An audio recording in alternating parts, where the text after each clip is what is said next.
Good morning, everyone. A warm welcome to the fiscal 25 interim results for Spur Corporation.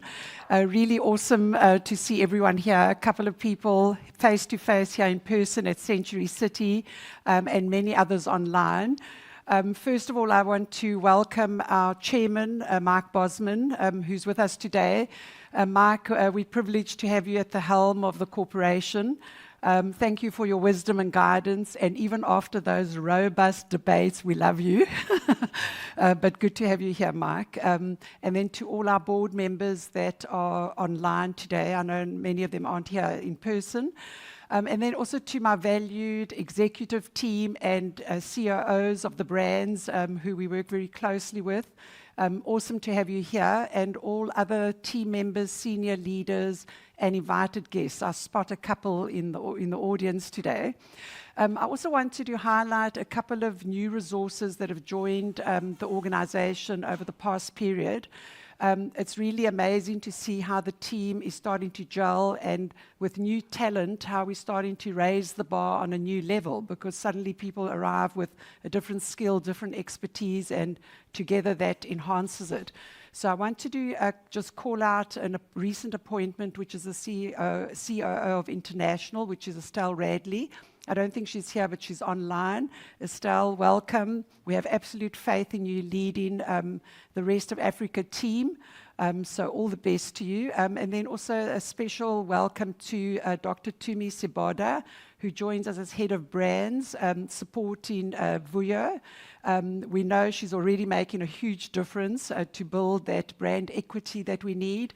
And then also recently, we appointed Mahen Naidu as head of retail, working closely with Robin Charles, our supply chain executive.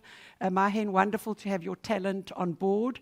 And there are many others too. So welcome, and awesome to have you here. For those who are here face-to-face today, please take some time this morning to go and visit or see our memory wall that has started. Thanks to Jo Stead and her wonderful marketing team, we've started capturing the history and the essence of this amazing business over the last 58 years on the walls of our corridors. So go and have a look. The ground floor is complete. The second and third floor are underway now. So definitely worth a visit. I also wanted to acknowledge our valued franchisees. Without them, we don't have a business. This is a franchise business. Our suppliers and teams for the results that you will be seeing today. But above all, I'm truly grateful for the results because our customers have voted with their feet. So I acknowledge our customers. I also want to express my deepest condolences on behalf of the board and EXCO for the loss of a dear and valued franchisee, Neil Nell, and also our beloved colleague, DJ. May they rest in peace, and our prayers are with their families.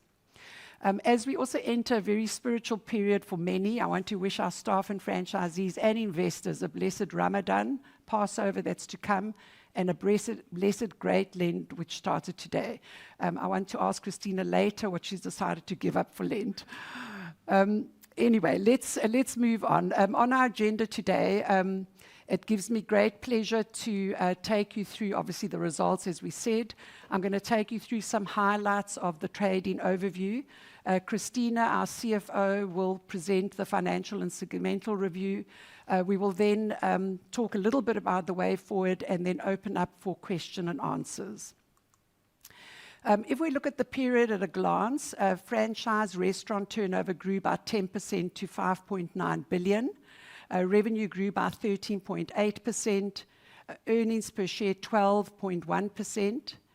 And our board has approved a dividend, an interim dividend of 106 cents. This represents an increase from previous trading period of 11.6%. So really pleased to announce that.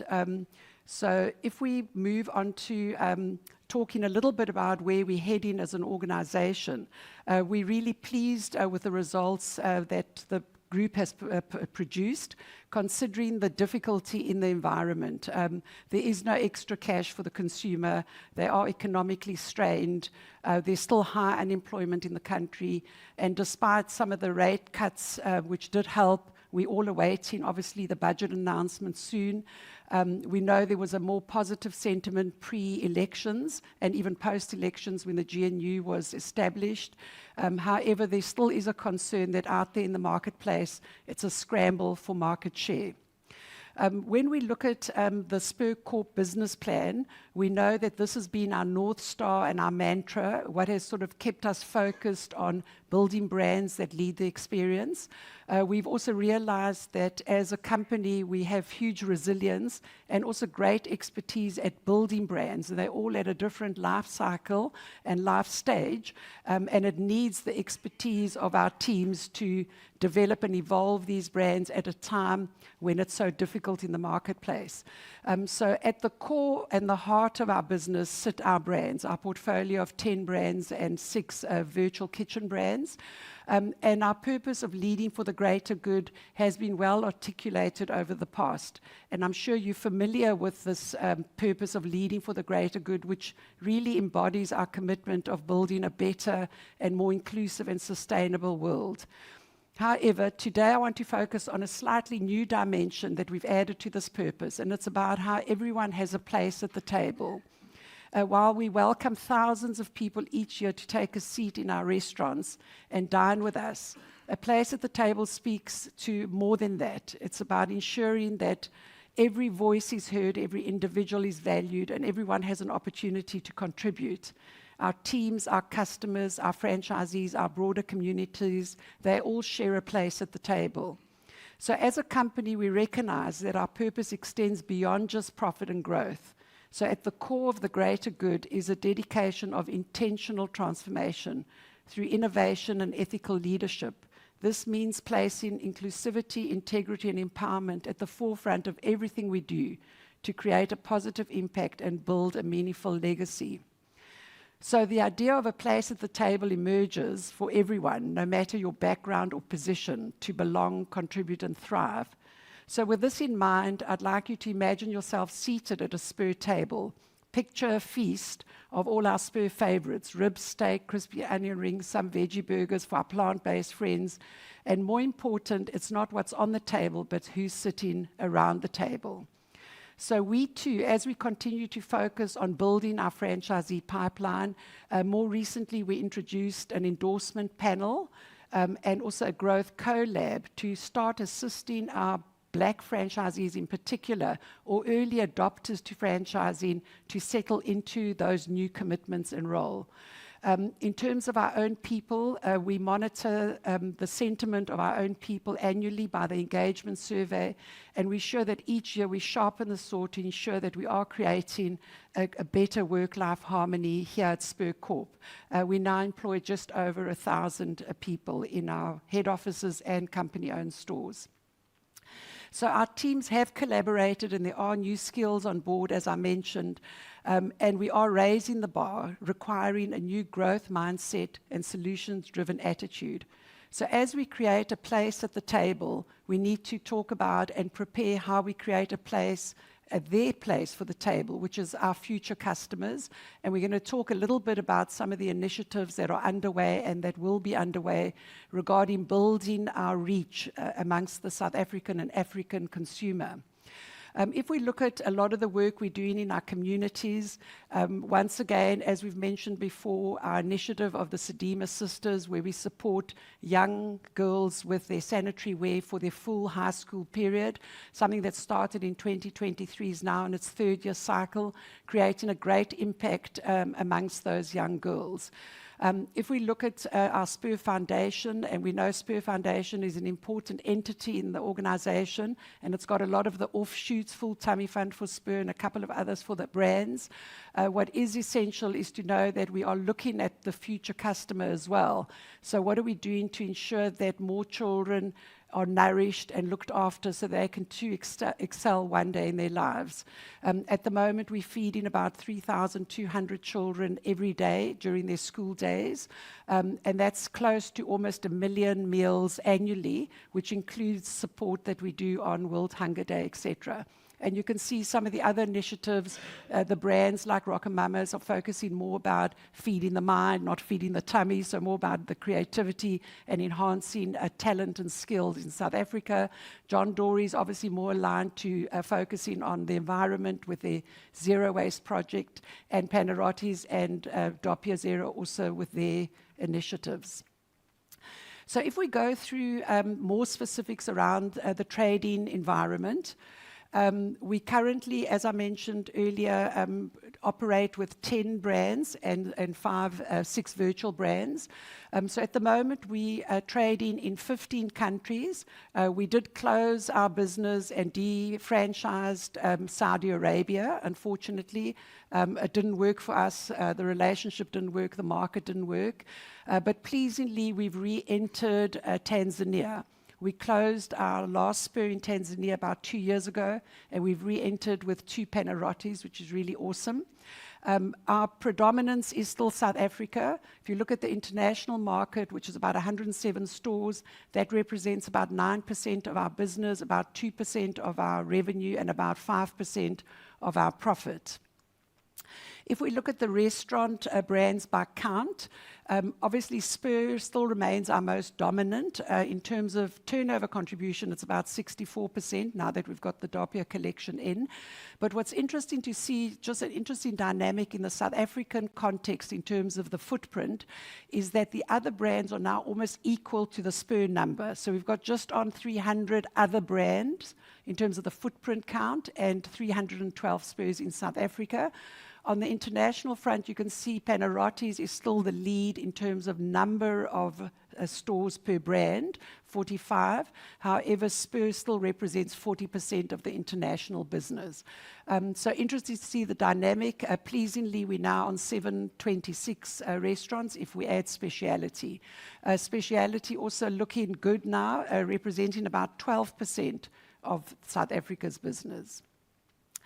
If we look at our R8 network development model, once again, a methodology and mantra that's been adopted by the teams, looking at 8 of the R's. I'm not going to talk about all of them now, but looking at obviously rise, revamp, relocate, rebrand, resize, etc. There's been a huge investment, over 150 million. We'll talk about those individually shortly, where franchisees have invested in revamping their restaurants, relocating their restaurants, and even some who are really eager beavers to revamp their kids' areas before it's time to revamp the entire restaurant. So a huge commitment. You can see the revamp numbers there for this year, and the overall group count around the network development. So a strong commitment, and I do applaud our franchisees for their continued investment. It's amazing. Some of these guys just don't even hesitate. I was just in a store, and I'm trying to work out where I was. Christina, I was with you. Where were we? We were chatting to a franchisee, and he was talking, it was at Golden Spur, and they were talking about having bought very high quality face paints for the kids to ensure the kids don't get a rash. And they're quite expensive, these sets, and incredible. Their franchisees don't even hesitate. They just buy these kits as they need them because they know the importance of the customer experience and the kids differentiator. So we do value our franchisees' investment. I want to do a pause for a moment just to talk about the stats essay slide, which I think is quite pertinent. What this slide demonstrates is the performance of the QSR category versus the casual dining category. In the definitions that Stats SA cluster these restaurants, the casual dining is more seated space and weighted service. So that's the green trend line. And what is evident on the slide is to see that the takeaway QSR category in South Africa, it's tracked over the last few years. You can see the shaded part is the COVID and heavy lockdown month. Prior to that, we were all tracking sort of on par. And COVID happened, and you can see obviously a big drop in that period, and then a very good and steep, steady recovery for the QSR category, which makes sense. You know, post-COVID, economic pressures, they have bigger footprints, and you can see the casual dining category lagging behind. In fact, hasn't even reached the pre-COVID period. We saw a nice growth in 2021-22, and we thought that would continue as a trend line, but it almost seems to have plateaued. What that means, however, and we're very grateful, is that despite this stat and reality in the market, we know that we've managed to keep our brands going and our company growing because of the strong brand equity that our brands hold, particularly Spur.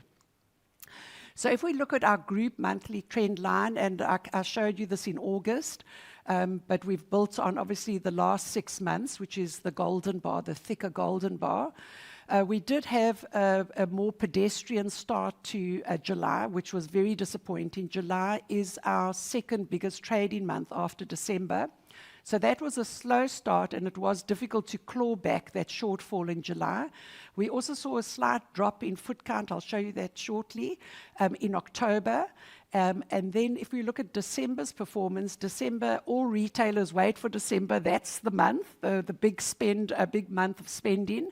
You can see we did grow on previous year, this December, but it wasn't as robust as it was between 2022 and 23. You can see that gap there.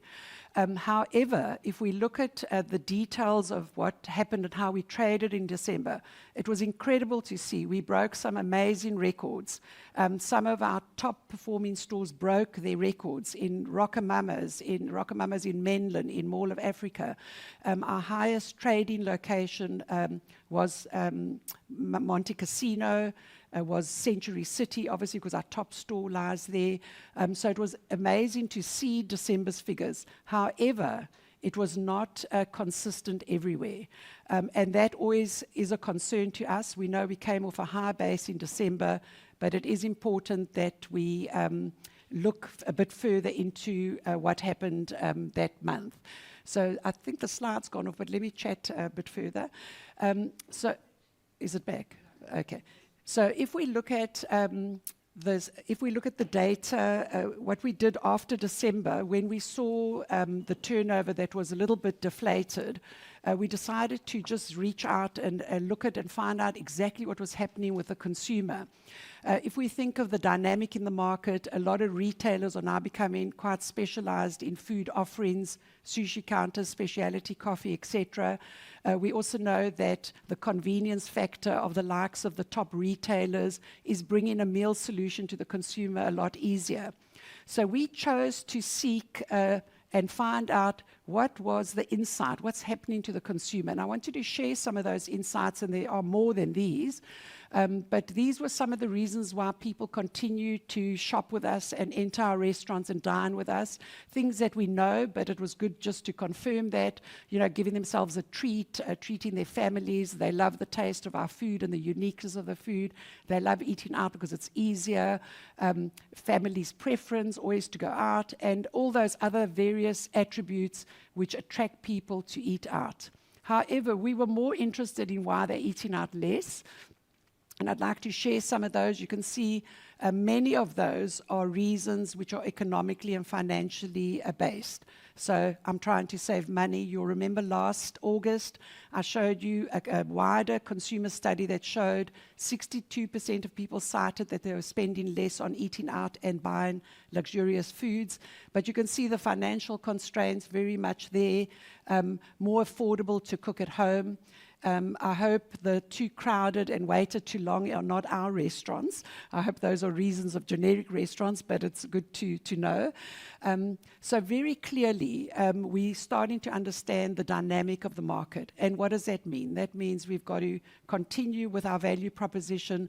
We've got to build exciting consumer experiences. We've got to ensure that we continue with our known value items and our good value-added campaigns in order to keep our customers close to us. If we start looking at the turnover performance per brand, you can see obviously Spur there, a turnover growth of 2.8%.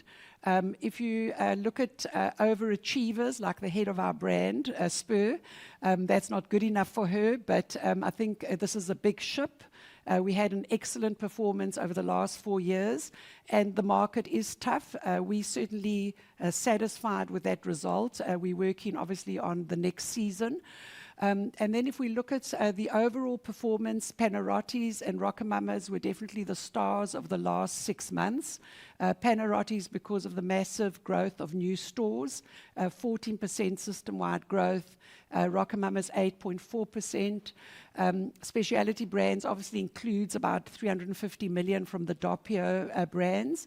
So a 10.2% growth for the group, which is really awesome for South Africa, and a 4.4% growth if you remove the Doppio brands. And we'll talk more about each brand shortly. If we look at the international market, also a lovely growth of 8.7%. If we apply a constant exchange rate, that's about 20%. But if we look at just the ZAR, it's 8.7%. So that's still a good growth. The majority of our growth has come from the rest of Africa in countries such as Namibia, Eswatini, Zimbabwe, DRC, Nigeria, Kenya, and of course Mauritius represents 23% of the international category. We're very pleased. We still believe about the continent of Africa. We also believe there will be a transition as consumers will shift from takeaway to casual dining. So we're well poised to take on a greater share in the international market. And it operates with a fairly small team and obviously our valued franchisees and partners on the continent. If we look at the total group turnover, you can see it there at 10%. So South Africa was 10.5 or 10.2, and we're 10% up. And the like-on-like growth is the one we always draw our attention to. It's the one we always talk about internally. Spur 1.6, Panarottis 2.4. We want to increase that figure as well. John Dory's has been disappointing. It was as a result of temporary closures in 2 areas where we had weather problems. The one was in Secunda, the other one was in Cradlestone in West Johannesburg. And then we also had 2 closures of restaurants. RocoMamas, a great like-on-like performance. I think back 24 months ago where we were challenged with RocoMamas because of its high incidence of takeaway and reduced margin for the franchisee. A wonderful performance, so well done to our RocoMamas team and Panarottis team. Specialty brands, you can see we've removed Doppio in that figure, but you can see a formidable result from Hussar Grill, which is the foundation brand of our specialty, performing at a 5.2% like-on-like growth. And overall, the group has produced a like-on-like growth of 1.9%. If we look at a few South African brand facts, a regional contribution looks similar to what you've seen before, with obviously the dominance in Gauteng. Western Cape performing well. In fact, Western Cape and Gauteng both delivered for the group double-digit performance, mainly because we've also added Doppio Zero, which are predominant in Gauteng. Eastern Cape and KZN have also performed, they've increased, but only about 2-3%. So a lot more conservative, and Eastern Cape obviously being the worst region, and we know why. Day part, pleasingly, we have kept our market share on all day parts, which is really wonderful. If I look at the breakfast numbers for the group, we're still up on previous year, lunch and dinner. That does not mean we stop. We want more of it. And we know that one of our major competitors is after their share of that breakfast day part. And as you can see, lunch remains a dominant day part category. In terms of our takeaways, alternative ways to get the product to you, 13% of total revenue, a whole new focus with the enhancement of our technology department and the appointment of our CIO, Paul Castron. A lot of great work is happening, a lot of testing around delivery, a lot of growth strategies around e-commerce, so we're starting to report it separately. E-commerce is now 3%. It looks small, but it will grow. And that's all business to business, business to consumer, vouchering, business partnerships, a big strategy and a new channel for the future. And you can see, obviously, our third-party aggregators are still important to us. They might be expensive to use, but that's where the consumer goes, so we've got to be there. If we look at our virtual kitchen brands, we've got 392 stores participating. I personally think there should be more. But franchisees obviously focus on the core business, which is casual dining. But we've got 6 brands now because we've obviously got our newly formed partnership with Doppio, and they've got Mac and Rib, which is produced in the Pizza Vino arena. But what is wonderful to see about this virtual kitchen segment is if you consider we're in the 5th year from COVID, and we've held market share on this category. It says that there is a consumer out there that's looking for a different, bespoke type product at the right price, something that resonates with them, and I believe we can double this segment. If we look at customer count monthly, and this is an interesting one, we watch this very carefully, we watch it by brand. We obviously know that our role and our responsibility to our franchisees working with our marketing experts is to get the feet through the door, and then it's the franchisees' responsibility to give them a great experience. Foot count was down in July. It was disappointing. You can see where that red bar is sitting relative to the last few Julys. Look at that wonderful growth. Don't be misled by the 2021. That was the KZN unrest. That's why that huge leap. So disappointing. And then we also saw a drop in foot count in October again. I think we experienced it in the country. And then December was sort of on par. So one that we're monitoring very carefully, and obviously foot count is just directly related to the top line. When we talk about our active loyal members, and there's 2.7 million, I wanted to just highlight that we have recognized, and we've always known, that this is probably one of the most valuable assets that the corporation holds and the franchisees own because they're their customers. So we've placed a whole new emphasis and strategy on the loyalty club members. Our IT teams are led by Paul, are busy looking at power apps. Our marketing strategists, led by Vuyo, are working on a whole new strategy, which is how we're going to enhance and build this property and this asset. We also know from a much deeper dive on the data is that a lot of our customers are cross-pollinating between the brands. So we're finding that our loyalists and champions, let's say of Spur, are shopping at Panarottis and Rockamama's about 56%. 56% of them are cross-shopping across the brands. So in a way, we're starting to build a bit of a microcosm of consumers across this wonderful brand of portfolio. So huge opportunity in that thinking that we want to leverage.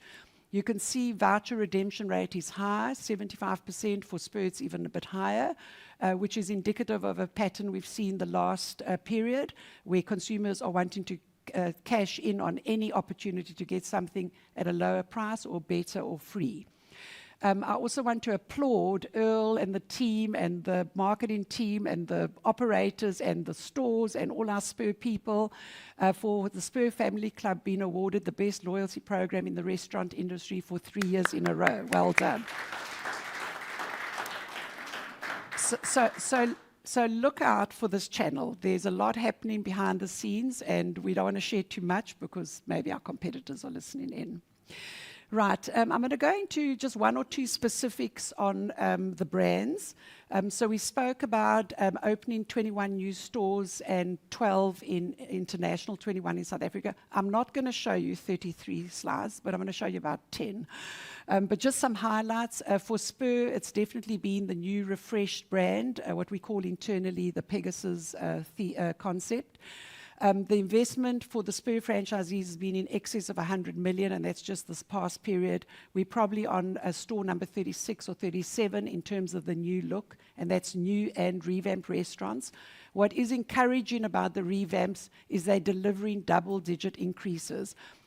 Maybe 2 or 3 stores are delivering a single-digit increase, but the rest are some phenomenal numbers. I'm talking about a high-volume store delivering a 14% growth and already a great performance. Some stores 35%, some 47%.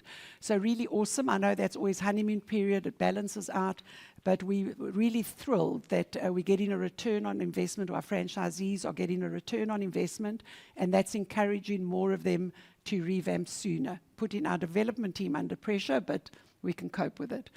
Spur has also continued impressively with its menu innovation, some incredible products. I haven't shown them to you this time around, but you saw them last year. Innovation around chicken, innovation around pork, innovation around desserts, summer coolers, just wonderful work that the team are doing, collaborating with our franchisees, who many come up with these ideas. The media and marketing dominance continues. Spur is everywhere, literally, like our old commercial. And then, of course, let's not underestimate the impact that our franchisees are making with regular community events that are impacting other markets. People that want to get a taste of life and a taste of Spur, really creating a huge impact. There isn't a day that we don't have something on the community chat showing us what franchisees have done, and they're doing that all willingly. They don't have to do that, supporting for it, paying for it, and I thank our ops teams who help them run those. What we've also done at Spur is increase the contact with our franchisees. For the group, we've also run a franchisee engagement survey to check how our franchisees rate us. Like any survey, there are one or two areas of improvement. We take these things quite seriously, but we want to hear. We want to improve our franchisees, and we know probably the biggest challenge franchisees have is the return on investment in these difficult times. Whilst the top line has been a little bit subdued, we know that in some instances, franchisees have cited the fact that they're still delivering a good profit because they don't have the energy costs, even though we know that intermittent load shedding has started again. We also conducted another CEO road trip with the head of brand COO of Spur, Amanda, and some of her team. Was really awesome. We visited 117 restaurants. We engaged with 47 franchisees, and we visited 54 towns. A wonderful experience to interact with our people, but more importantly, make contact with our franchisees and also visit those isolated, distant sites that we can't visit easily. Just wanted to mention a key item, and it's one that we're very passionate about, the importance of creating consistency of product quality throughout the territories we trade in. This is something that we are passionate about, and we're going to drive very heavily going forward. We know that global brands, top brands, are built by consistency. When you open those Omar rusks in any town, they're the same. When you put on the Levi jeans, they're the same. We want every rib served to be the same. We want every coffee served to be the same standard. We want every chicken experience to be succulent and crispy as it should be. That can only happen by us enhancing our supply chain and ensuring we have the highest standards.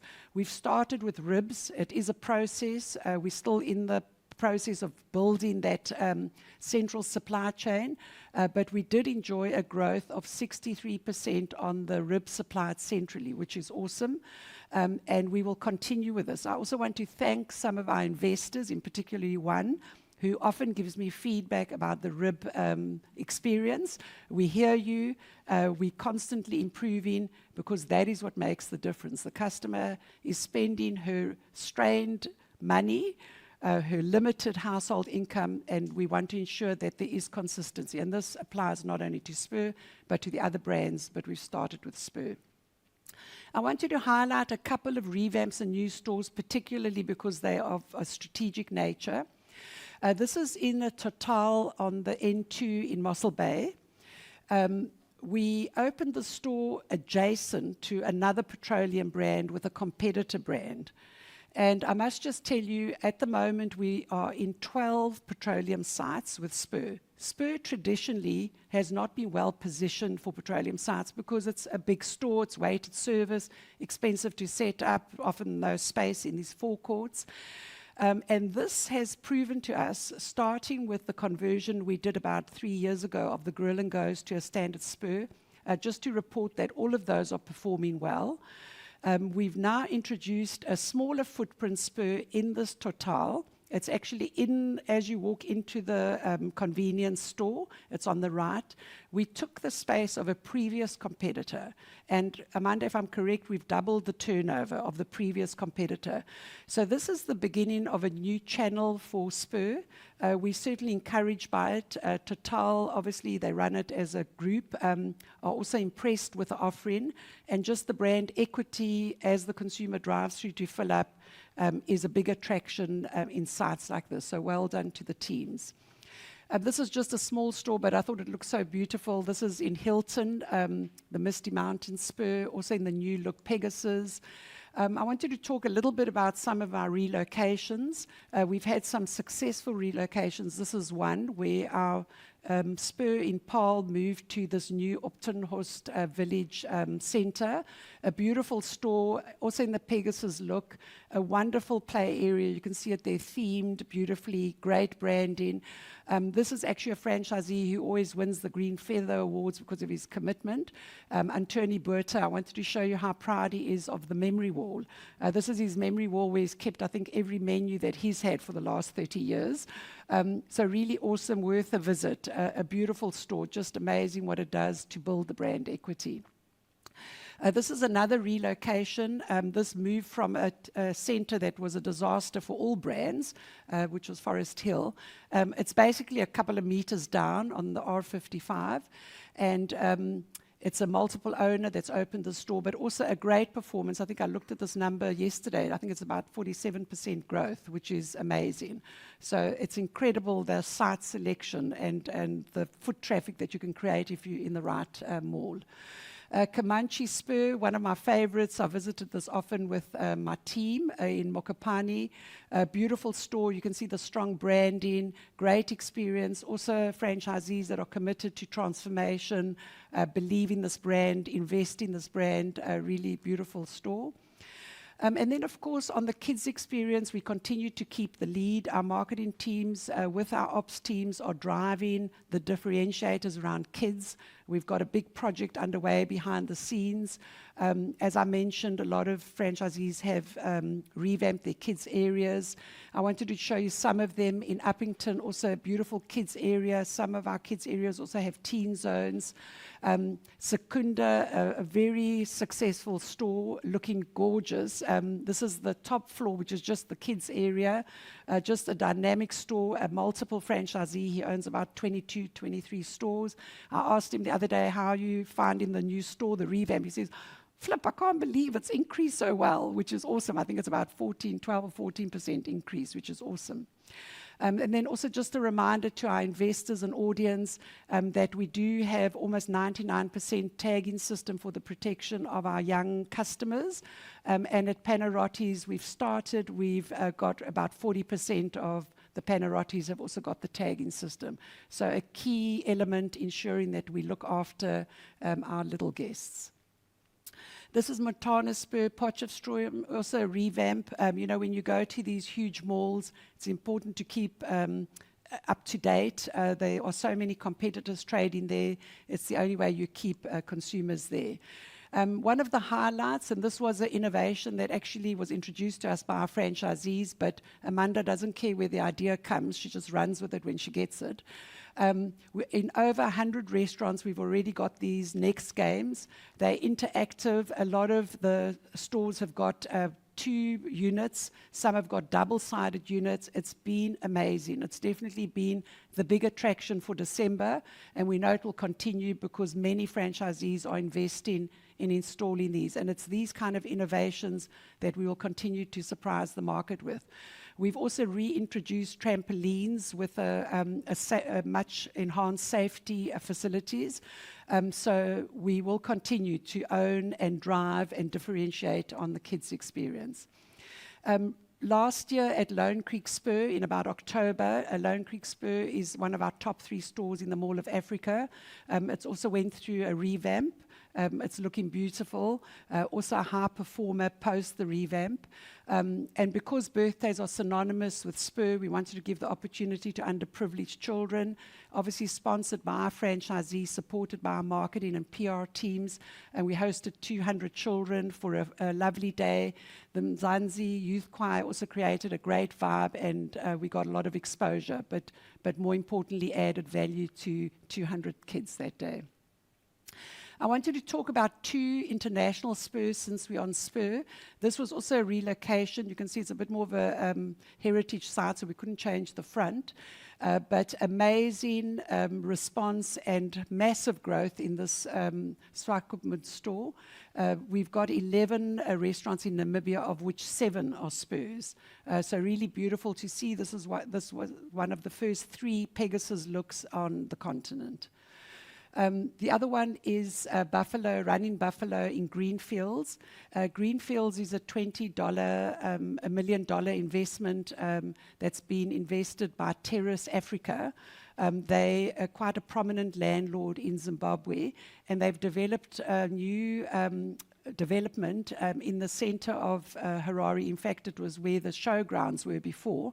So they've got a massive KFC, a massive spa, and they've got a Spur and a RocoMamas. I'll show you the RocoMamas shortly.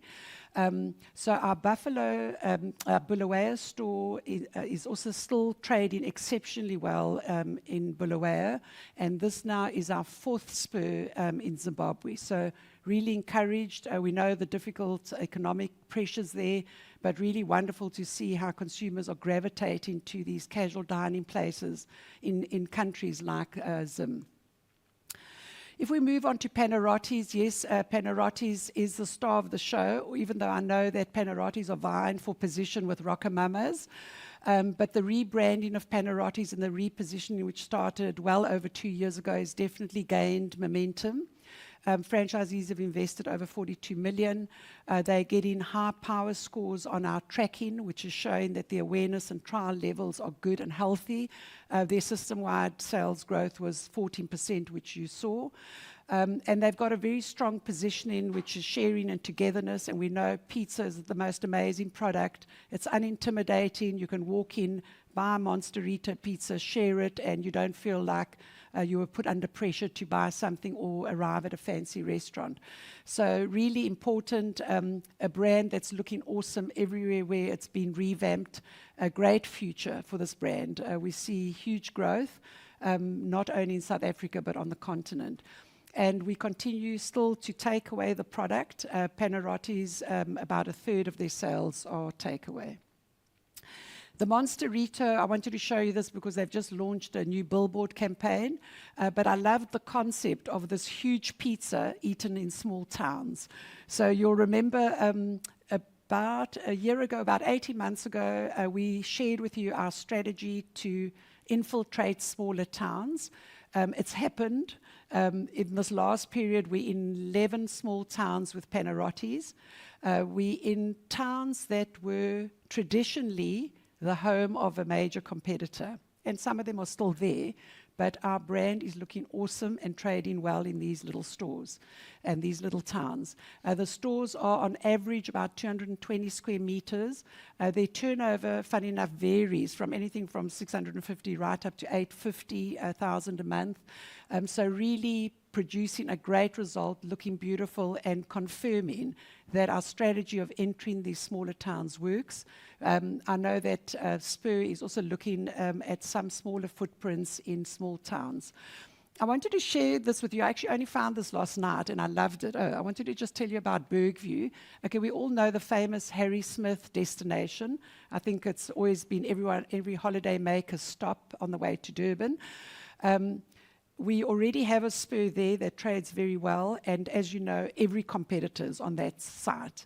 This store has opened. It's produced such amazing results without impacting Spur, so that means we've taken market share from someone else. We also know that there is another pizza player, in fact there might be two on that site, and yet performing well. And the response from customers has been phenomenal. I mean, just read some of those quotes. Really awesome. And I do have an intention to phone Marinus to say thank you, because this is what we want to hear from our customers. So really pleasing. Here in our hometown, in Cape Town, Kenilworth, we all know Kenilworth Centre. This Panarottis was looking really tired as you entered the store. Adjacent to it was a beautiful RocoMamas, further in a lovely Spur. Panarottis, look at it, a whole new transformation, really amazing. Zevenwacht, also a very busy mall for us. One of our top Spurs is just across the road, also looking beautiful and also performing well. So just indicative of what happens when you start enhancing and making your brands look healthy and relevant for the consumer. Couple of international updates. This is a Fluck in Mauritius, a new store. As we know, they're more QSR brands. In Mauritius, we've got 16 restaurants, of which 14 are Panarottis. Our highest volume Panarottis is in Mauritius too. Matsapa Lifestyle Centre. This is a new centre in Matsapa. We've got 3 brands in it. Panarottis Pizza is one of them. We've got 2 Panarottis in Eswatini. As we said, we entered Mikocheni. We've entered on Petroleum forecourts with Engine and Puma. We've opened 2 already, Upanga and Mikocheni. So we're hoping that this will be the start of new business in Tanzania. If I move on to John Dory's, John Dory's has delivered a profit of 5.9 million. We've had, obviously, these unfortunate incidents with the 2 stores that were temporarily affected, and we did have 2 closures as well. It's also impacted when you look at the research. A lot of consumers know about it, but they can't reach it, they can't access it because the footprint is still small. This brand is on special project status, but we are positive that with the resources we're putting behind it, it should get the positive traction and growth. As you know, we had shown you the concept last year of the new look John Dory's. We showed you the concepts that's now built and operating really well. Our first halal store in Cavendish Square, delivering a consistent performance, which is awesome. We also revamped the Pavilion KZN, our franchisees investment, also doing very well in that very busy mall. And then, of course, in the Masapa Lifestyle Centre, we've got the John Dory's Fish and Sushi, just like we've got in Grand West Casino. If we move on to RocoMamas, RocoMamas star performance, you can see the footprint there. It's over 100. It represents 10% of turnover for South Africa and 27% of the international turnover. And you can see the takeaway percentage, even though the pie's grown, so it doesn't mean that takeaway is reduced essentially, but it's 33%. But RocoMamas, being a smash burger category, is so relevant in the takeaway market as well as sit down. So it's our intention to make sure it's present everywhere where the consumer wants a smash burger. We also seen a lot of smaller competitors popping up in the smash burger category. So it's one that we intend protecting and growing. They certainly have been innovators of the team and the group, not only on their menu, but also with their customer experience. Triple Treat, which is a property that we've established for RocoMamas, something that was trialed by franchisees, in fact, and we loved it and it's performed well. And the team have now evolved that concept from a triple treat, so 3 menu items, to a 2-way treat, which is 2 items, but you can go this way or that way and add another one and make it a triple treat. Really amazing, great marketing. We've got new marketing heads on this brand. Just some amazing work and beautifully presented. The Ditch Basic, those shareable pans, I shared that with you, shareable with you, shareable pans, about 12 months ago. They've now reached the top 20 menu items. In fact, the one in value is top 3, because it is a higher ticket item, but amazing work. And a round of applause for this brand for just an amazing performance. A couple of stores, Rondebosch here in our town, Cape Town. Rondebosch just close by to the new Golden Spur. Shelley Beach, also we revamped the Spur in Shelley Beach, doing phenomenally well, and just before December opened a new RocoMamas, beautiful store, well received by the holiday makers and the locals. And then the Greenfields development I spoke about in Harare, we've got 5 RocoMamas in Zimbabwe at the moment, but performing well, and we're excited about that market. DRC, Kolwezi, we've got 2 RocoMamas already, and we're opening one in Bonga, I think it's called, another town in DRC. And then the RocoGo I spoke about in this lifestyle center, we've got Panarottis and the John Dory's Fish and Sushi in the food court at the bottom, and this is on the top floor of the lifestyle center, and there are 2 RocoMamas in Eswatini. Drawing to a close for this section, I wanted to just talk about the specialty portfolio. Obviously, we've got 6 brands in our portfolio. The Doppio Collection partnership is going well. We're working very closely with our partners, great collaboration, great co-creation, and it has gained traction. They've opened 5 new restaurants in this last reporting period. We know that the specialty category is primarily these 2 main brands, Doppio Zero and Hussar Grill. And the 4 smaller brands are supported by the same team, so it's not like they have a dedicated team. And we're currently working out what their growth path is. Each of those smaller brands are quite specific. Some aren't positioned to be big chains. Others are positioned to be individual sort of specialty restaurants in certain towns. But we are busy working on the ultimate path. I also wanted to congratulate our Hussar team because the brand turned 60 years old. We only acquired it in 2014. In fact, someone's in the room today that helped us acquire it, so thank you. But I think of my husband, he turned 60. So it's a great brand, doing well, producing the right results. Obviously, we've got to keep it differentiated as our competitors try to also gain that space of a more upmarket grill house experience. If we look at Doppio Zero alongside Hussar Grill, and this is a check that we have just to ensure our strategy of acquiring it is clear and we're monitoring the performance. We know that we acquired Doppio for its day trade dominance, and I wanted to show you the measures of how that's tracking. You can see that wonderful balance, 68% of Hussar's business is done in the evening, and breakfast and lunch trade for Doppio is 71%. Doppio do have a higher average turnover only because they enjoy 3 day parts versus Hussar that enjoys 2. And you can see the contribution of these 2 important brands in specialty is 77%. If we look at this grid where we've ranked the average turnover of all of these restaurants, the Doppios in the red and Hussar Grills in the golden line, the band. What you can see there, the dotted frame and the little houses represents the company-owned stores. So this demonstrates that our company-owned stores sit in the top echelon, the top performers of this portfolio, which is really encouraging. At the moment, we've got 15 company-owned restaurants, of which 4 are Hussar Grill and 7 are Doppio Zero, and the rest you're aware of.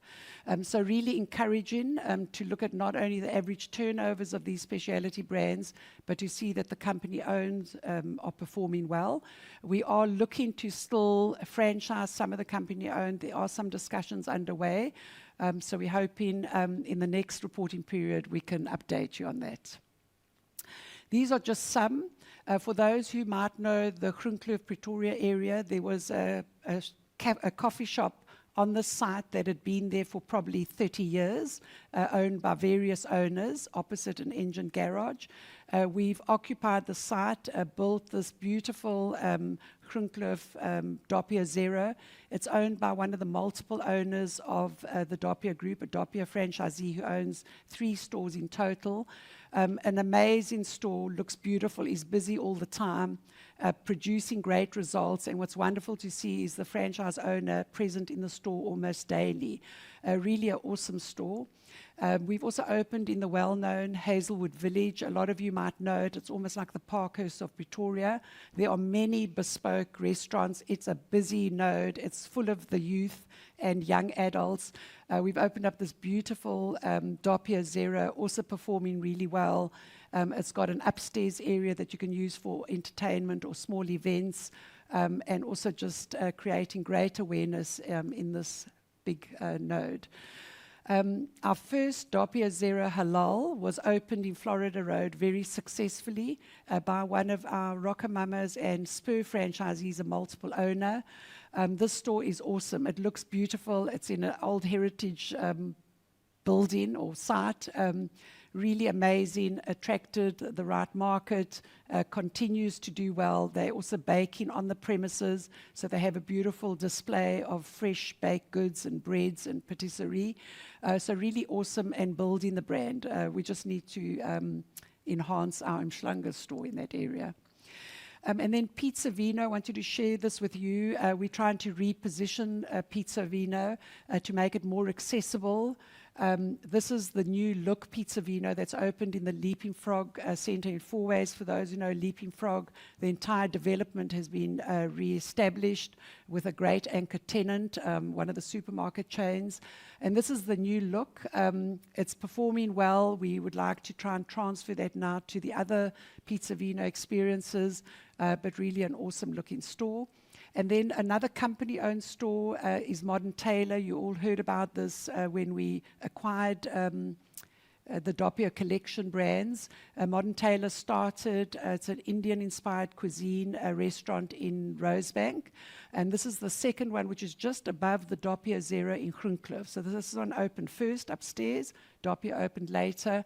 This one isn't performing as well as Rosebank, but we're trying to create the awareness because it doesn't have the high traffic node there, but it's starting to establish itself as a destination restaurant in that node.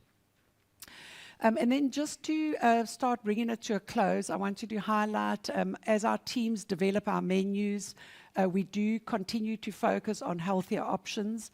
It's not our intention to acquire any health-type chains. We believe we've got to bring health and wellness to our current menus. The teams have been amazing at re-engineering the menus, and those categories are producing some amazing results. Doppio Zero have also launched a specific menu called Gut Instincts. So it's great tasting healthy food, which is awesome and a nice way to differentiate the brand. And then surprisingly, our mainstream brands have also won some awards on the Pro Veg Awards category. Panarottis, for 3 years running, has been cited as number 3 or has received the 3rd highest award after quite specialized brands. So well done to Panarottis. Spur, even 5th, which is fantastic.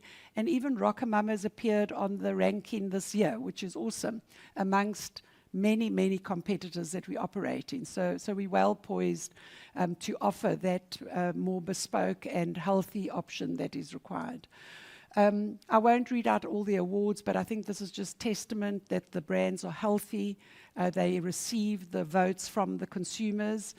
We love it when we see this. Obviously, it is competitive, but we know that it does add value. I'm going to tell you more about where we're heading, but overall we are really thrilled and very grateful for the results that we've achieved.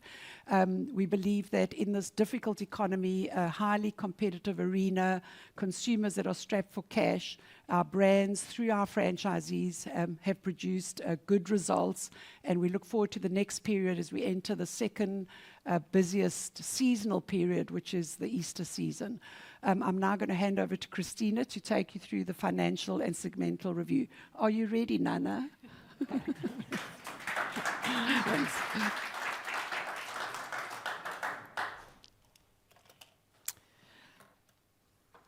Thank you, Val.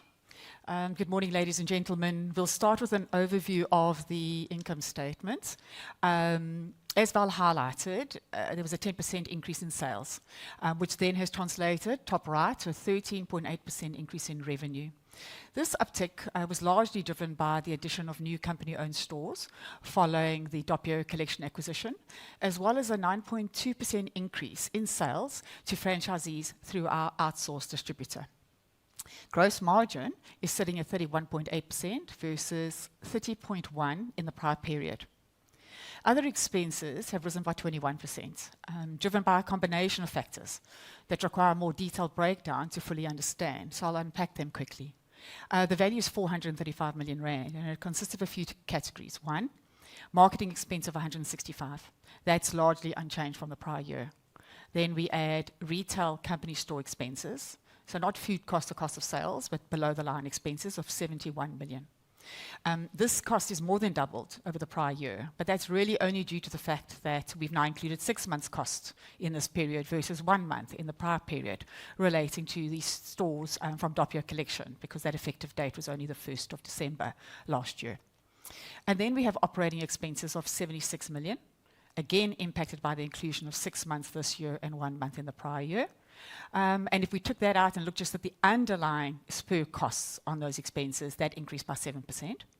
And on the last is the administration expenses of 125 million, which then adds up to the 435. That increased by 13%, and we'll unpack that later in the presentation. So pleasingly then, when we look at the operating profit margin for the period, it's 10.1% versus 9.9% in the prior period.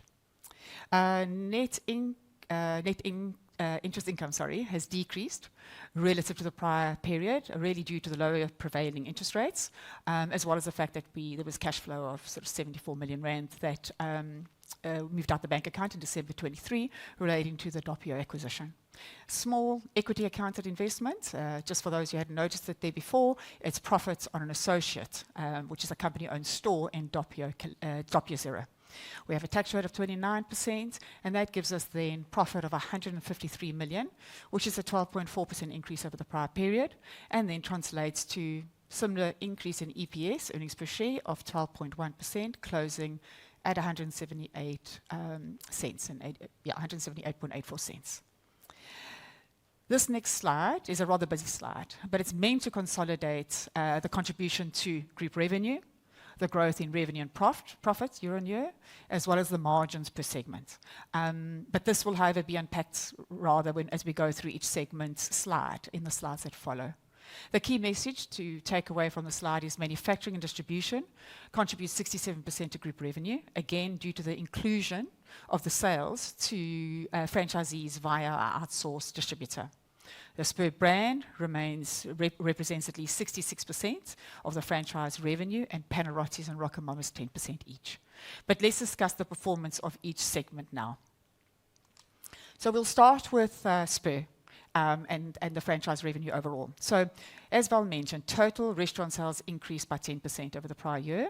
If we exclude the contribution of Doppio Collection, it's an increase of 4.8%, which then, as you see on the slide top left, translated to a franchise revenue increase of 10.4%. So the Spur brand remains our main contributor to franchise revenue and profit. And the increase of sales of 2.8% over the prior period translated into a revenue increase of 3.3% that you can see on the top left as well. And pleasingly delivered 149 million rands worth of profit for the 6 months. So thank you, Spur brand. This brand also continues to generate the best operating margin of all the brands at 87%. And the Spur brand is responsible for 50% of all of our franchise stores in South Africa, as Val actually mentioned. I didn't realize she had done the same calc. So, 50% concentration into the Spur brand. If we then look at the other brands in our group, excluding Spur, as Val described earlier, both Panarottis and RocoMamas report solid revenue growth and double-digit profit growth, indicating that the repositioning of Panarottis continues to gain momentum and that the marketing and product innovation strategy applied to RocoMamas is yielding good results. Both brands have improved their net operating margins over the prior comparable period. John Dory's reports a negative growth on sales. And what we see on these slides is that from a revenue perspective, it maintains its revenue delivery of circa 9-10 million rand for every 6 months, and a profit of 6 million rand for every 6 months. Growth and expansion in this brand category has remained challenging. The significant increase in revenue in the speciality segment is as a result of the inclusion of Doppio Collection brands following the inclusion by the group. The speciality segment of Hussar Grill, Casabella, Nico, so what we call sort of the original Spur Corp speciality brands, grew revenue by 4.8%, mainly as a result of growth from the Hussar Grill brand. The speciality profit increased by 40% or 39.8%, excluding W Collection, profit increased by 2.3%, and that's all in the footnotes. If we look at the company-owned stores, the group now has 15 company-owned stores, 4 Hussar Grill and 11 stores in the Doppio Collection portfolio. This, excluding that one store that I mentioned, is reported as an associate, so it's not in this segment disclosure. In the period, 1 Pizzavino and 1 Modern Tailor company-owned was opened, and we saw some pictures of that on Val's screen just now. The material increase in revenue at 130% is obviously because of the 6 months trade for Doppio Collection in revenue this period versus 1 month the previous period. And if we look at just the underlying Hussar Grill stores, they represent, or at least delivered, a 4.3% increase in revenue over the prior period. Profit is an increase of 17%, as you see on screen, mainly the contribution from Hussar Grill and Doppio Zero, which generate the most material portion of revenue and profit in this segment. If we look at the manufacturing and distribution segment, we'll see revenue up of 9.9%, following increased sales to franchisees via our outsourced distributor partner, and profit is up by 19%. Now here, the Doppio Collection contribution to the segment is marginal. It's positive, but it's marginal, and you can see the impact as disclosed on the footnote to the slide. The most material contributors to profit remain profit on procured items, also complemented with profit on manufacturing sources that we sell to our restaurants. The retail segment continues to focus on expanding its product range and reach. We currently have 31 SKUs, so stock keeping units, consisting of sauces and seasonings. And during the period, we introduced 2 new SKUs, as you see the picture on screen. They're the 200 ml and 400 ml sized pour-on sauce of our very, very popular cheddar malt sauce, which has been well received as customers now enjoy their firm favourite now at home too.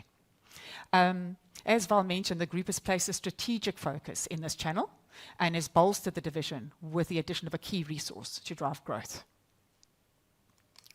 If we look at the marketing funds, just quickly, we see a 5.3% increase in revenue over the prior period, slightly higher than the increased restaurant sales. And we see a contribution of 3.7 million rand profit, reversing the loss in the prior period. Notably, we confirm, or most importantly, we confirm that each marketing fund ended the period fully funded, with a total of 33 million rand on hand, shown in restricted cash, which means each brand started the second half with cash on hand before even collection that can be used as to enable customer-focused marketing activities. If we look at this slide, which is now unpacking other and shared services on the left, you see the operating performance for, the departments whose activities are directly supporting franchisees. So as you see on the bottom, it says the decor department, the training department, export and call center. Our decor and export department played a key role in the first half, providing vital support for new store openings and refurbishments, including the 33 new stores that Val mentioned and the 36 revamped locations. Our training department underwent a significant transformation this last year to better align with the evolving needs of at least the franchisees and our customers, and is yielding good results. It does, however, remain a cost center to the group. On the right, we reflect the costs associated with the support departments, as we call it, shared services. Revenue and income in line with expectation, and interest slightly lower, as described earlier when I was discussing the income statement. More relevant is the overhead line, which is reported at 100 million and reflects an 8.3% increase over the prior period. And we'll unpack that in the next slide. So if we look at that 100 million rand, and we back out just for the purposes of sort of clarity and comparability, if we exclude some of those specific costs, which are listed there, you see legal costs, IFRS costs, and we also spent nearly 2 million rand on supporting a strategic site, a strategic Pegasus site, so we invested some money there. We then, if we exclude those costs, then the group, So then the group reports comparable shared overheads at 92.6 million rand, which is then a 9.5% increase. And we unpack that 92 million and 84 by departments in the Appendix 4. The increase mainly relates to 2 million rand increase in IFRS charge for long-term incentives, which are non-cash. And excluding this increase, then overheads will be up by 7%. And as Val mentioned, we have focused on enhancing our information technology department. We've brought in specialized resources to help and spent money on projects for a sharpened focus on supporting multiple channels, at least, and partnering with our marketing department in delivering customer-centric solutions. We believe that that investment is key and core for a forward-looking organization, and we look forward to see the growth that will be generated from that investment. On international, the international business is performing well, a 23% increase in revenue and a 19% increase in profit. As mentioned, the international team worked incredibly hard to support our franchisees to open 12 new restaurants in the period. It was an incredibly active December. I think more than 50% of those stores were opened in December in order to capture the December season. A highlight was also the implementation of the new Spur branding, with Namibia welcoming its first revamp, Spur, and Botswana being home to the first newly built Spur, featuring the updated look and feel. We mentioned that 3 restaurants were closed, and Val mentioned the fact that the 2 Saudi stores were closed, and we've exited that underperforming region. The global macroeconomic environment obviously does continue to place pressure on the economies in Africa, in which the group trades. And our franchisees have seen some significant currency devaluations against I suppose ultimately the rand, but more the euro, and specifically in areas like Zambia and Ghana and Nigeria. And in our profit number of 12 million that we disclosed on the right there, it includes a 1.6 million rand loss on foreign exchange. Costs continue to be well controlled, and on a constant exchange basis, costs increased by 4%. The balance sheet structure remains unchanged. The net increase of 2 million rand in property, plant, and equipment is the addition of some capex, 9 million rand, and then 7 million rand in depreciation, so not a material change. The right of use assets that you see at 61 million is offset by the lease liabilities relating to the IFRS 16 impact on company-owned stores, leases, and rented properties. The group's most material asset is obviously its intangible assets and goodwill. It only changed by only 500,000 since year end with the amortization charge that was put through. Other non-current assets are small. There's a footnote that explains 3 million the associate and 3 million deferred tax asset, but all relating to temporary differences, no assessed losses raised. I'll cover the movement of working capital under the cash flow statement. It might be easier to expand it there. Contract liabilities, looking at the non-current liabilities and current liabilities, total 69 million. Basically, half of that is that marketing fund surplus that I said we have available, as well as the balance is 35 million rand on initial license fees received, which are accounted for in the balance sheet and taken through to the income statement on over the period of the franchise agreement. So it's recognized over a period of time. So those are the key items on the balance sheet. As an update to the legal dispute with GPS, as shareholders are aware, the matter was referred to arbitration, which commenced in October 2023. And following a number of sessions, closing arguments were concluded on the 9th of December of 2024. The parties are currently waiting the outcome of the arbitration, so we wait to hear. The claim continues to be disclosed as a contingent liability, and no amount has therefore been raised on this balance sheet or charged against earning, consistent with the reporting that we've done in previous periods on this matter. If we look at the cash flow statement, you know from the income statement that we reported profit before tax of 216 million, and that pleasingly increased by 14 million rand to increase to a figure of 230 million rand, with the net add back of non-cash items. Working capital changes reflects an outflow of 51 million, which is lower than the prior period of 75, as you can see on screen, and was constituted by an unchanged trade and other payables position, Inventory did increase by 12 million. 7 million of that is an increase in inventory carried by our outsourced distribution partner, and the rest, some inventories at our central kitchens. And then our trade and other receivables outflow of 40 million is due to the seasonal nature of the group's business, where trade receivables are generally higher at December due to the volume of December that gets traded, and is less than the 85 million outflow of the previous year. So this resulted in a healthy cash generation from operations of 179 million rand, which, as you can see on screen, is 79 million rand higher than the prior year. I think this may be my last slide, continuing with the cash flow. We've spoken about the net interest received. You can see tax paid and dividends paid. Tax paid and dividends paid, yes, going through, so that gave cash flow from operations of 30 million. The cash flow from investing activities of 9 million, we spoke of, that was the capex on company-owned stores and some improvements to our head office. The cash flow from financing activities being really repayments of loans, lease liabilities, and 25 million rand spent on buying back shares. And then that leaves the group with a net outflow of 14 million rand for the period.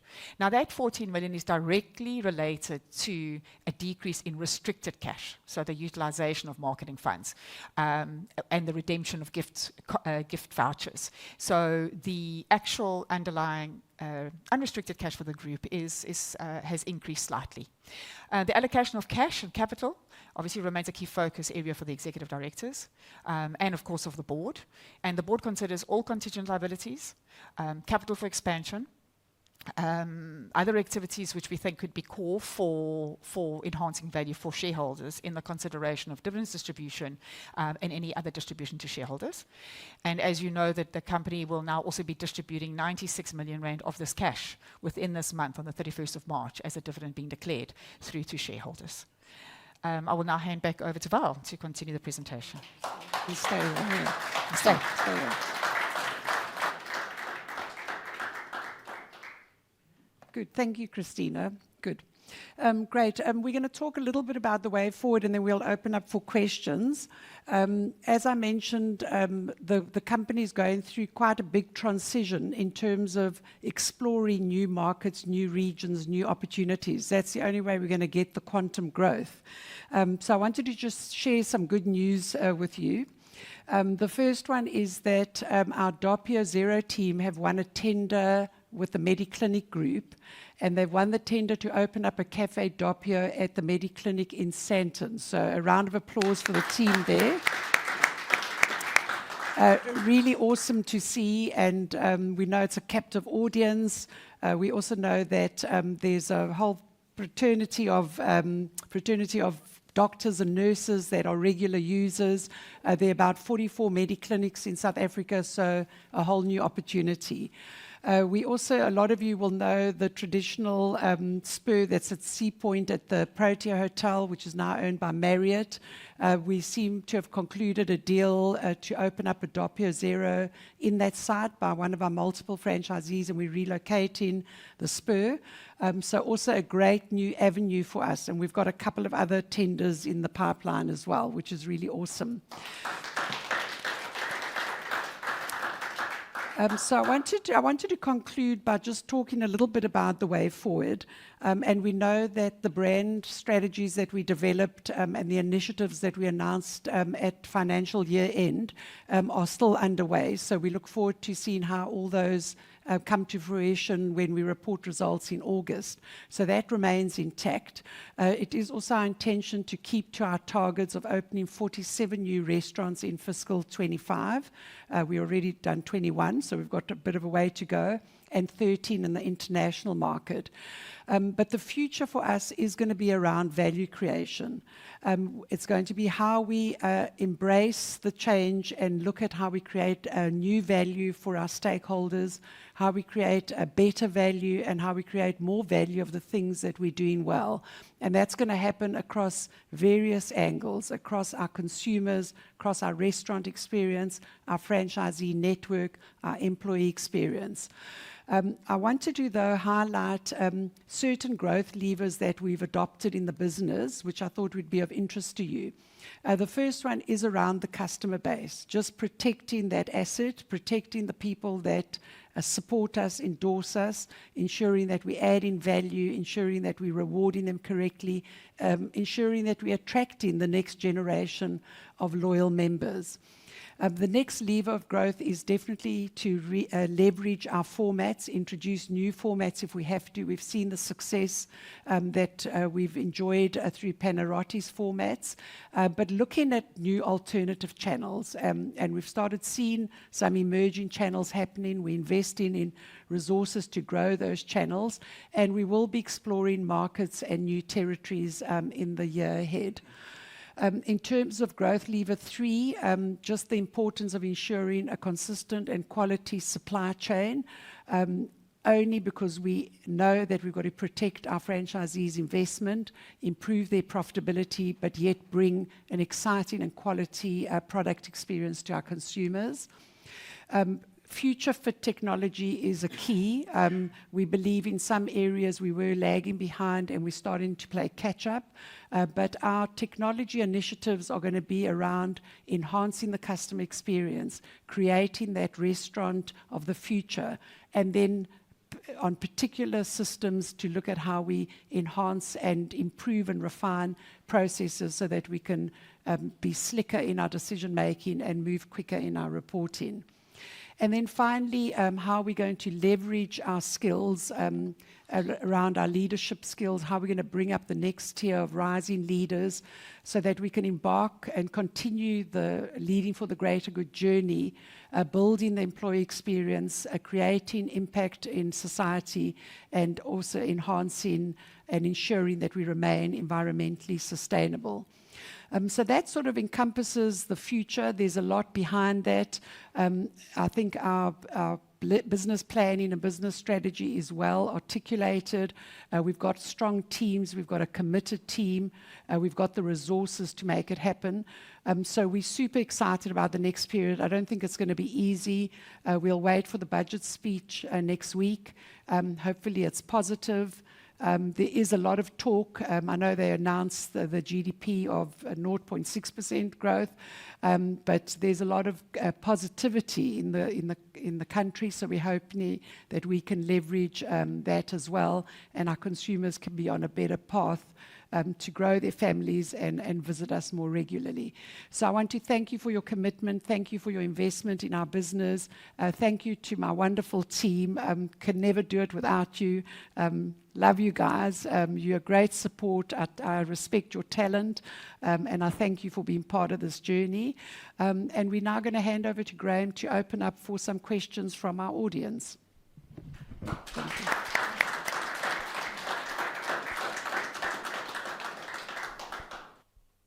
Thanks, Val. The first question we have is from Cobus Cilliers at All Weather Capital, and he says, well done on a good set of results. His question relates to the store openings for 2025. The 47 new stores in South Africa, is this net openings for SA, and does it include the 21 in H1? The 47 does include, hi Cobus, nice to hear from you. The 47 does include the 21, so it's, and it's not net, no, that's new stores. Next questions are from Ahish Singh from MP9 Asset Management. Congrats on the results. You note in the results of John Dory's that some key shifts need to occur. If you're able to elaborate, what are those shifts? Okay. Yeah, so that's a tough one. Yeah, John Dory's is a very important brand in our portfolio because it specializes in seafood. And we know the seafood category has been under strain in South Africa, even though we know from FMCG reports that tin fish is growing, and that's also indicative of what's happening with the economy. So John Dory's remains important for us. It offers a very quality product, and we're going to leverage that. However, in order to get the brand into its next level of growth, it's going to mean expanding the sites. It's going to mean exposing the product to more consumers. It's going to mean introducing people to categories that they probably don't eat all the time, which are prawns and sushi, etc. So we've put together a SWAT team that are going to be working on it over the next period. I think if the brand had an issue with its product, I would be concerned, but I don't. We have a committed franchise network. We have strong leadership on that brand, and I'm sure that in time it will start delivering the results we want to see. So it has been a bit slower, and unfortunately with some of the closures this past period, it hasn't been ideal, but we believe that there is a future and the seafood category is evolving. We know that South African consumers will respond well. We've got to reach out to them correctly. Thanks, Val. Then a second question from Ahish. How does the business plan to mitigate the forex risk in the African operations? Well, isn't really okay. Yes. So some of the sort of factors and controls we put in place. From our perspective, we ensure, so there's the franchisor element and there's the franchisee element, right? And obviously the impact on franchisee translates into franchisor in the context of, the potential, their credit risk or their inability to trade. From a franchisor perspective, we obviously work with selected strategic partners that we alliance with. These are generally largest entities. And from an invoicing perspective, we ensure that we, as far as possible, invoice in hard currency. So that the risk is effectively not directly onto the franchisor. So we are able to ensure that the currency devaluation in the context of local countries, insofar as it impacts our balance sheet and income statement, is limited. Of course, where we have countries like Zambia, for example, in the current year and the like, our franchisee becomes under pressure in the context of they have, let's say, US dollar denominated rentals, but they are now selling in local currency through to their consumers. That, of course, is a concern, because that will then decrease their turnover, their profitability, and ultimately ours. What we then do is our operational team members actually assist with menu re-engineering, pricing, and the like, to have a fit-for-purpose offering through to the consumers, such that we can increase volume and sort of not at the expense of decreasing foot count. So those are maybe the key areas of focus, such that we address both franchisee and franchisor. Thanks, Christina. A question from Cornelius Macari from Metabridge Capital. Why is July your second busiest month after December? It's probably because, and it's not ours, I think it's the industry's. I think it's probably because of school holidays. If you look at the peak holiday periods for schools and families, it's 1st December and then it's July. So that's the main reason, yeah. And Easter trading season is probably the next one. Thank you. Right, then we have two questions from Charles Bowles from Titanium Capital. Can you tell me what the typical payback period is for your key brands in terms of franchises? I'm trying to understand how attractive it is for future franchisees to establish an outlet. Okay. So thank you for that question, a very good question, and one that we look at very closely. So our brands have got different investment requirements. So a more specialized store could be a setup cost of 8 million, a Spur could be about 6 or 7 million, and some of the smaller brands, smaller footprints, could be about 2.5 million or 3 million. In fact, they're a little higher. So we know that the payback period that we look at when we do the DCF, we look at 4 to 5 years. 5 years we say is definite, but we know that they sometimes can pay back within 3 or 4 years. But when we prepare the numbers, we want to make sure that the feasibility of that store is at least a 5-year payback period. Thanks, Val. And then a follow-up and related question from Charles. He says, does the Doppio collection, specifically modern tailors, lend itself to a franchise operation, as the outlets seem to be quite bespoke? Yes. I think it's a good observation. We are talking about modern tailors, and we think it probably will for now remain company owned, and probably will be about a 5-6 store chain. So yes, it is bespoke and probably not franchisable and scaled, able to scale as much as the others. Okay. Then another question from Quibus Cilliers. Congrats on the Mediclinic contract. How will the process of getting franchisees be done? Can the current Coffee Couture franchisees try and bid for these franchises? I can't comment on what's going to happen at all the Bedi clinics because they've got various players. I can only comment on the one that we've won. And there we are engaging with the current operators because they run a very good business to ensure that we obviously are protecting people's jobs and they've got the expertise of the hospital group. But it will be franchised, yes. Okay. And then no further questions on the webcast. Okay, good. Thank you. Awesome, good.